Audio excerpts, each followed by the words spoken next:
오늘 하나님께 주신 말씀은 느헤미야 13장 10절로 17절까지 말씀입니다. 제가 함께 봉독하겠습니다. 내가 또 알아본즉 레위 사람들이 받을 몫을 주지 아니하였으므로 그 직무를 행하는 레위 사람들과 노래하는 자들이 각각 자기 밭으로 도망하였기로 내가 모든 민장들을 꾸짖어 이르기를 하나님의 전이 어찌하여 버림바 되었느냐 하고 또 레위 사람을 불러 모아 다시 제자리에 세웠더니 이에 온 유다가 곡식과 새 포도주와 기름의 11조를 가져다가 곡간에 드리므로 내가 제사장 셀레마와 서기관 사독과 레위 사람 부다야를 창고지기로 삼고 마따냐의 손자 사꿀의 아들 하난을 버금으로 삼았나니 이는 그들이 충직한 자로 인정됨이라. 그 직분은 형제들에게 분배하는 일이었느니라. 내 하나님이여, 이 일로 말미암아 나를 기억하옵소서. 내 하나님의 전과 그 모든 직무를 위하여 내가 행한 선한 일을 도말하지 마옵소서.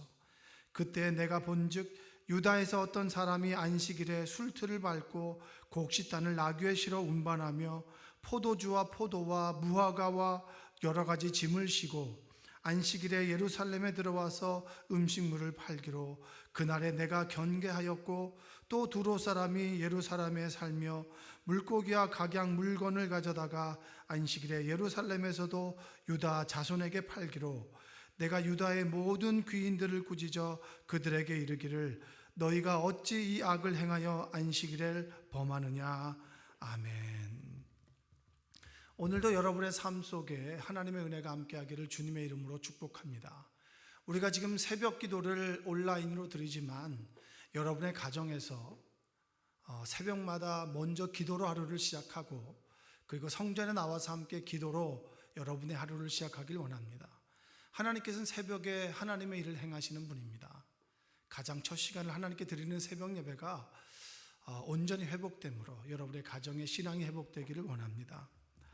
오늘은 느헤미야 13장은 느헤미야의 개혁을 다루고 있습니다. 자, 우리 삶의 개혁을 이야기할 때가 많이 있습니다. 지금 총선을 앞두고 이것을 개혁해야 됩니다. 정권을 심판해야 됩니다. 여러 가지의 개혁을 얘기하지만 성경에서 말하는 개혁은 하나님의 말씀에 나를 비추어 보고 나로부터의 개혁을 시작합니다.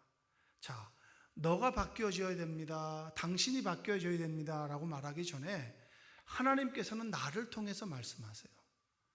나를 통한 개혁이 나를 통해서 너를 통해서 공동체를 통하여 나라와 민족으로 이어지게 되는 것이 바로 개혁입니다.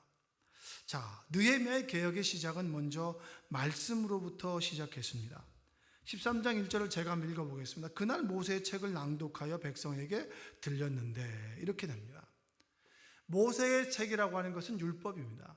하나님의 말씀을 읽어나갈 때 그들은 분별하기 시작했습니다. 옳은 것과 그른 것을 분별하기 시작했고 함께할 사람과 함께하지 말아야 될 사람들을 분별하기 시작했습니다. 13장 1절에 그 책에 기록하기를 암몬 사람과 모압 사람은 영원히 하나님의 총회에 들어오지 못한다. 암몬과 모압 사람은 하나님의 일을 함께하지 못합니다 라고 하는 구절로부터 시작합니다.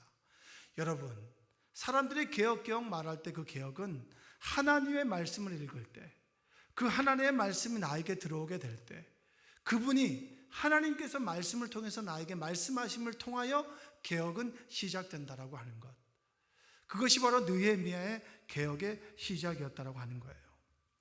말씀으로 시작된 개혁은 당연히 믿는 사람들과 믿지 않는 사람들을 구별하게 해주고 그리고 그들과 다른 사람 삶을 우리에게 요구하게 됩니다. 느헤미야가 왜 개혁을 이야기하게 됐느냐? 성벽을 세우고 난 다음에 그는 페르시아 아닥사스다 왕을 다시 뵈러 페르시아로 가게 됩니다. 페르시아에 가게 된 사이에 문제가 벌어지는데 그 문제는 뭐냐면 성전의 성벽의 재건을 방해했던 도비아라고 하는 사람이 이스라엘의 딸과 결혼을 하여서 아이러니하게도 성전에 자신의 방을 꾸리며 살아가게 됩니다. 성전에 방을 꾸린다라고 하는 것은 이해가 되지 않죠. 제사장들이 거하는 곳, 하나님을 예배하는 그곳에 그들이 이방인에게 방을 주고 그들을 살게 해줍니다. 그것이 다시 돌아온 느헤미야에게는 이해가 되지 않았어요. 왜 이렇게 됐을까? 더욱이 도비아가 거하는 그 방은 제사장들의 먹을 것을 쌓아놓는 창고였습니다. 곡물의 창고였는데 그 곡물의 창고는 텅텅 비어있고 그 방을 도비아가 쓰게 된 것입니다. 이에 느헤미야가 화가 났어요. 그래서 도비아의 살림을 다 집어던집니다. 성전 밖으로 다 집어던지고 그 방을 청소하고 그리고 그 방을 원래 위치로 되돌려 놓는 것입니다. 여러분, 성전은, 우리가 말하는 교회는 우리의 사리사욕을 채우는 곳이 아니에요.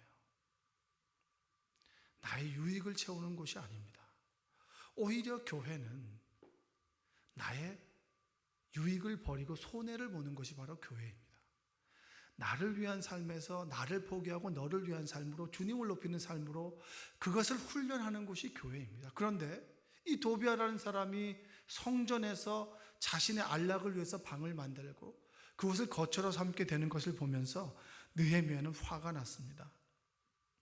여러분, 하나님 말씀에 비추어 볼 때 그것은 옳지 않기에 개혁해야 되는 것입니다. 우리가 하나님 말씀을 듣고 예배 가운데 하나님 주신 음성을 귀 기울여야 되는 것은 그 말씀이 나를 개혁하기 때문입니다. 말씀을 날마다 준비하면서 그 말씀을 읽을 때마다 저의 잘못된 언행심사가 떠오를 때가 많아요. 그래서 새벽에 나올 때마다 부끄러운 것이 참 많이 있습니다. 부끄러울 때가 참 많이 있어요. 내가 가족에게 했던 행동들과 말들이 그들에게 상처를 주진 않았는지, 더 나아가서 하나님을 부끄럽게 만들진 않았는지, 성도들에게, 내 친구들에게, 내 주변 사람들에게, 그리고 내가 목사라고 하는 것을 뻔히 아는데 정말 나의 이익을 위해 살아가는 것은 아닌지 돌아볼 때가 많아요. 여러분, 교회는 나의 유익을 취하는 곳이 아닙니다. 조금 손해보는 것을 훈련하는 곳이 교회입니다. 여러분, 느헤미야는 세 가지의 개혁을 단행했습니다. 첫 번째는 안식일을 준수하는 거예요. 안식에 사람들이 일을 했습니다. 느헤미야가 보기에 이스라엘 민족들과 하나님을 믿지 않는 사람들과의 차이점이 하나도 없어요. 그들에게 구별된 날을 구별되지 않게 지키는 모습을 보면서 느헤미야는 정말 이들이 예전에 성벽이 필요하고 성벽을 통해서 하나님의 은혜를 경험했던 사람들이 맞나? 진짜 안식일에 예배를 드렸던 사람들이 맞나? 하나님으로부터 선택받은 하나님의 민족들이 맞나라고 하는 의구심을 떠올리게 됐습니다. 하나님께서 우리의 일생 가운데 먹이시고 입히시고 우리를 인도하셨다라고 하는 믿음의 고백은 사라지고 내가 오늘 안식일에도 이래서 더 먹을 것을 축적해놔야지, 벌어놔야지, 그래야 안심이 되는 삶을 사람들은 살아가고 있었다라고 하는 거예요. 여러분, 이것이 얼마나 슬픈 일이고 아픈 일입니까? 안식일을 버린 이스라엘 민족들, 그들은 이전에 나라를 잃어버려서 70년 동안 종살이를 하게 되고 그들이 다시 돌아와서 성전을 지으면서 하나님의 은혜를 경험했고 성벽을 지으면서 하나님의 은혜를 경험했는데 그 은혜는 잊어버리고 자신의 배를 위한 삶을 살아가게 됐을 때 느헤미야는 슬퍼했습니다. 여러분은 어떤가요? 여러분, 안식일을 온전히 지키십니까? 안식일에 외식하지 말라는 말 아닙니다. 안식일에 돈 쓰지 말라는 말 아닙니다. 진정으로 하나님의 품 안에 거하기 위해서 여러분의 배를 채우는 삶은 좀 내려두고 하나님께서 나에 맡겨주신 가족들을 위하여, 교회를 위해서, 그리고 주님이 기뻐하는 그 시간들을 온전히 드리고 계십니까? 우리는 안식일을 지킨다라고 하지만 제7일 하나님께서 쉬라고 하나님의 품 안에서 예배하라고 하는 그 삶이 내 6일의 삶을 지켜준다라고 하는 그 믿음의 영적인 법칙을 아십니까? 여러분, 지금 너무나 많은 사람들이 주일을 범하는 것이 당연합니다. 오늘 하루 정도는 안 가도 되지 뭐 일이 있으니 가족들과 함께 하는 것이 먼저지 뭐. 예전에 우리가 신앙생활 할 때 이런 분들 참 많았어요. 어떤 장로님은 이런 고백을 했습니다. 장로님 돌아가시고 그 권사님이 고백하기로 주일에 여행 한번 못 갔다는 거예요. 해외여행 한번 못 갔다는 거예요. 왜냐? 주일을 껴야 되기 때문에. 그게 안타깝다라고 하는 권사님의 고백이었지만 저는 정말 하나님께서 기뻐하시겠다. 주일을 범하지 않기 위해서, 장로로 범하지 않기 위해서 해외여행을 마다하고, 그리고 어떤 여행이든지 간에 토요일 밤이면 꼭 돌아와서 주일을 준비하는 그 삶의 모습, 여러분 하나님께서 얼마나 기뻐하실까요? 그게 믿는 사람과 믿지 않는 사람들의 차별성 아니겠습니까? 여러분들의 삶 속에 온전한 안식일이 회복되기를 원합니다. 느헤미야는 안식일을 회복하라고 하셨습니다. 그리고 두 번째는 뭐냐면 11조와 레위인에게 주는 거제물, 공물을 드리라는 거예요. 여러분, 힘들면 우리가 10의 1조를 드릴 수 없죠. 빚을 내서라도 드리십시오 라고 얘기하고 싶지 않아요. 여러분, 우리는 어느 순간에 11조를 드리지 못할 때가 올 수도 있습니다. 지금 하나님께서 나에게 맡겨주신 10의 1조는 하나님의 것입니다. 하나님께 심을 것은 심고, 그리고 심지 않은 것을, 먹을 것은 먹을 때 하나님께서는 하나님의 11조를 통하여 기뻐하시고 우리의 삶을 축복하시지만 더 하나 하나님의 성전을 복되게 하십니다. 우리의 11조를 통해서 제사장이 먹어요. 레위인들이 먹어요.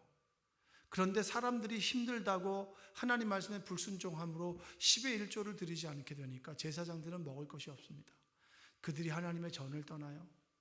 그들이 자신의 생업에 충실하게 됐습니다. 레위인들도 주일을 범하면서까지 열심히 일을 하게 됐어요. 여러분, 이런 세상을 느헤미야는 경험했어요. 지금 우리 이 시대 똑같은 세상 속에 우리가 살아가고 있습니다. 우리는 하나님께서 주신 것을 잊어버리고 겉으로 거룩한 척하지만 물질 앞에서 늘 죄를 범하는 삶을 살아가고 있습니다. 여러분, 물질적으로 힘드시죠? 그때 우리가 회복해야 되는 것은 주일 성수와 10의 1조입니다. 성도님들의 가정을 신방할 때 저는 말미에 꼭 이런 말을 합니다. 10의 1조를 얘기합니다. 아직 믿음이 없으신가요? 하나님께서 주시는 그런 마음이 들 때 결단하십시오. 하나님께서 우리의 물질을 원하시는 것이 아니라 물질의 마음이 있는지 하나님께 마음이 있는지 그걸 보십니다. 그 11조를 통해서 하나님께서는 교회를 축복하시고 제사장들을 먹게 하시며 그리고 여러분의 가정을 축복하십니다. 그리고 하나님께서 그것을 통해서 하나님의 역사를 이루어 가십니다. 여러분, 물질과 하나님 그 사이에서 방황하는 여러분, 결단하십시오. 여러분의 10의 1조를 온전히 하나님께 드리십시오. 매달마다 매 순간 10의 1조를 결단하게 될 때 우리는 물질에 노예된 삶이 아니라 하나님께서 기뻐하는 삶으로, 하나님께서 온전히 우리의 삶을 입히시고 먹이시고 인도하는 삶으로 변화가 될 줄로 믿습니다. 여러분의 삶 속에 온전한 주일을 성수와 함께 10의 1조가 회복되므로 여러분의 삶이 윤택해지기를 원합니다. 하나님께서는 느헤미야를 통해서 오늘 우리에게 말씀하세요. 여러분, 10의 1조를 심을 것을 먹지 마십시오. 심을 것을 먹어서 궁핍한 삶의 악순환의 삶을 살아가지 마십시오라고 얘기를 합니다. 그리고 마지막으로 무엇을 얘기하느냐? 느헤미야는 우상 숭배를 얘기하는 거예요. 통혼을 얘기하는 거예요. 이방 사람들과 결혼하지 말아라. 그들의 신을 받아들이지 말고 하나님과 다른 신들을 함께 섞어서 믿지 말고 오로지 하나님만 믿고 살아갈 때 하나님께서 너의 삶을 책임져 주실 것이다. 통혼하지 말아라. 통혼은 바로 이방신을 섬기는 것이다 라고 얘기를 하는 겁니다. 여러분, 느헤미야의 개혁이 오늘 우리에도 유의미합니다. 우리는 끊임없이 하나님 외에 다른 것들을 섬깁니다. 쾌락을 쫓아가고 배를 섬깁니다. 기쁨을 쫓아갑니다. 기쁨을 위해서 안식일과 10의 1조와 하나님께 주신 말씀을 저버리는 삶을 살아가고 있습니다. 여러분, 우리가 진짜 회복되어야 될 것은 바로 기본기입니다. 우리의 삶에 기쁨이 없습니까? 예배를 회복해야 되겠죠. 우리의 삶에 자꾸 시험에 듭니까? 자꾸 연약한 신앙 안에 머물러 있습니까? 자꾸 부서지고 깨어지는 신앙을 가지고 있습니까? 그렇다면 우리가 진정으로 회복되어야 될 것은 바로 11조의 신앙과 그리고 바로 주일 성수입니다. 그리고 온전하게 하나님을 섬기는, 하나님을 믿는 믿음에 대한 결단입니다. 그것이 우리를 늘 반복되게 믿음으로 넘어지게 만드는 문제입니다.